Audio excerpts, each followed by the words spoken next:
good morning, ladies and gentlemen. Welcome back to another episode here on African Confessions.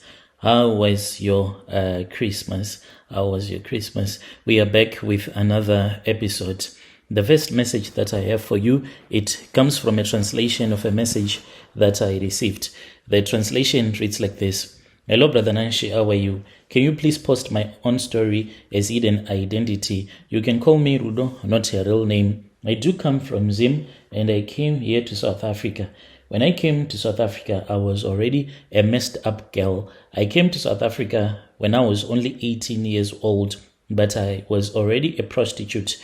It all started when I was still very young. I grew up in Avondale and there were a lot of university students close to the place where I was staying with my parents. So I would go and I would hang out with those girls. So whilst I was hanging out with them, that was when I found out that when you are a woman, there is an advantage because there is something that men would want from you. And if you know how to do your job, men can pay you really well. I started prostituting myself. You won't even believe it. When I was only 14 years, I would get all of this money from the men that I'll be sleeping with, and then I would hide the money. When my parents would complain because my father was a gardener, my mother was just a maid, when they would complain that there was no food in the house, then I would just go out and buy some food. They used to ask me where I was getting this money from, but I would not tell them where I was getting the money from. I would even pretend to go to church so that they can think that I was someone who really loved the Lord, but it was me just pretending to my parents, not wanting them to find out that this was what I was doing. The day that my mom caught me with another man when she had heard that I was a prostitute, my mom then kicked me out. I then went to the avenues, a popular spot where a lot of prostitutes hang out. Whilst I was there, I then met another girl who told me that she had a friend who was in South Africa and there was a lot of money to be made in South Africa. But I stayed and I did not want to come to South Africa until when I was 18. I was really broke. The money that I was making, it was not enough and I wanted something special. I then lied to my mom that I had found a job in South Africa and she was happy. She thought that when I was coming here, I was never going to become a prostitute. I came to South Africa, started staying with my friends, and then they introduced me to a lot of men that were willing to sleep with me for money. And then I moved from the place where we were staying and I became independent and I started staying in Kempton Park. So this is where I am still staying. I have made so much money, so much that I can even live in the most affluent suburbs here in Joburg, but I do not want to do that. The reason as to why I do not want to do that, it is because I made a deal with the devil. I met a Sangoma when I started staying here in Kempton Park. So he told me that he was looking for women that were prostitutes, but that were not just going to become your normal prostitutes, that were going to be like spiritual hunters. Every man who would come to me would give me more money, and then I would steal the gift from them. Even if they had the glory in them, then I would take that glory and I would go to that Sangoma. This Sangoma can only take this glory out of me by sleeping with me. To tell you the truth, I did not want to do this. When I came to South Africa, even though I was looking for a better life through prostitution, but I ended up here in Kempton Park just surviving, surviving just by selling my body.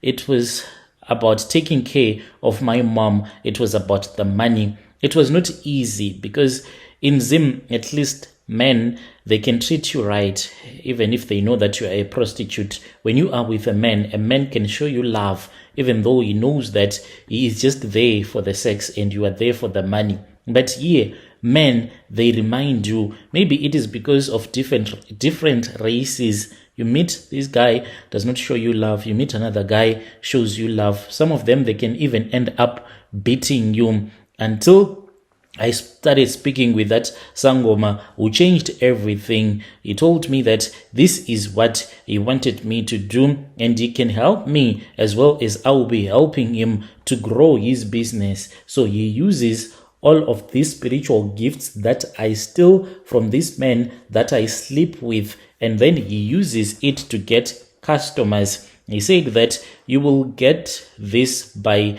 sleeping with men, and when you have slept with a man, I do not want you to wash your cookie. Even if a man insists on sleeping with you without using any condoms, do not refuse, but be happy. And after the man would have slept with you, when you get another client, please do not wash your cooking. So even if I sleep with 10 men in a day, maybe during the night, early in the morning, I just go to the Sangoma's house. He will be waiting for me. He rubs these other herbs on his manhood as well as on my private part. We then go into the inner room and we sleep together. The wife even knows that this is what happens between me and her husband. She does not complain. She does not do anything. Each and every time when I sleep with a man raw without condom, I carefully save their semen. I make sure so as to keep it into my private part as long as possible, and then I go to that Sangoma. There are times when the Sangoma gives me instructions. After sleeping with a man, I then remove the condom, and then I take that condom that will be heavy with the semen, and then I place it aside, and then I go to that Sangoma. Within months, I even managed to get a luxurious apartment, but I still work and stay in Kempton Park. Those are the part of the rituals. I am not supposed to show it to the whole world that I have made so much money. In that apartment, I have everything that I need. Sometimes my cousins, they do come, and I lie to them that with the nature of the work that I am doing, I cannot afford to be with them 24/7 at that apartment. I have bought designer clothes. I have bought expensive jewelry, so much that I don't even know where to put all of these things that I have bought. I send a lot of money to Zim, and I make so much money. Whenever I am walking around, I even feel, even when a person has the presence of the Lord moving around with him, I can feel it. The way that I can steal that glory and give it to that Sangoma is by making sure that the man can have an adulterous relationship with me. I have slept with men that were Christians that stopped being Christians after I would have slept with them. These are the rituals that I have been doing. But what pains me is that there was one cousin brother of mine whom I was told that I had to sacrifice. And when I said, have I not sacrificed a lot? The way that you sleep with me, the way that you have your way with me, and everything that I have done for you. That Sangoma told me to get out of his consultation room. I returned back to Kempton Park and I started having nightmares. I saw demons, being chased by demons, waking up with scratches on my body. And then the Sangoma demanded from me. He told me that I need to sacrifice something that was big to keep the spirits happy. When I refused, things got worse. One night, a client collapsed in my room. It was really scary. This client of mine changed and became a snake. I screamed so loud, and that Sangoma appeared in the room, and he said, this is what is going to happen to you if you do not sacrifice your own brother, your blood. So I then bought some clothes from my brother. I bought him a lot of clothes and the money that was supposed to be used on his funeral. This is what the Sangoma had told me. And then I went to this other bus rank where we get the buses that go to Harare, and I then sent the groceries that were going to be used on his funeral. He did not even know that the time that he was accepting those gifts that I have bought for him here in South Africa, everything that I had bought, the rice, the flour, the cooking oil, the money, those were the things that were going to be used on his funeral.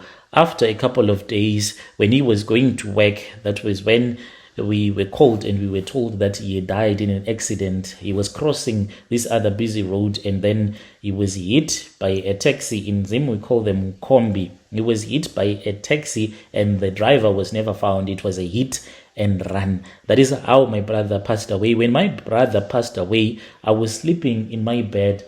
I was looking at the ceiling, and then that was when I saw that there was a droplet of blood that fell, and there was another one, and another one. Immediately, I received a WhatsApp call from my Sangoma, who told me to look for a big pot, anything, a basin, a bucket, whatever. I rushed and I went and I took a big basin, which is 5 liters, and I placed it so that the blood can drop into that basin. It was full of the blood. And then I called him and he said, look for a bucket, look for a bucket.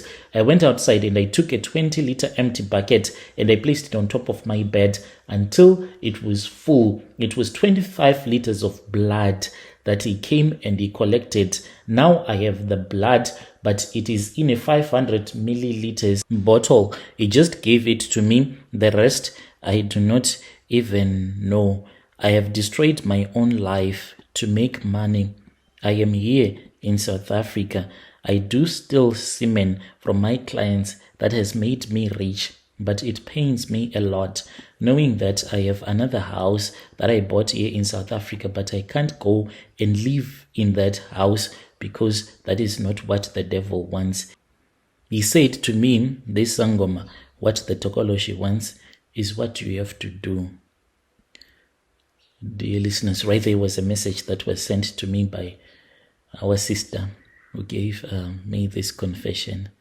Strange things indeed they do happen in this world.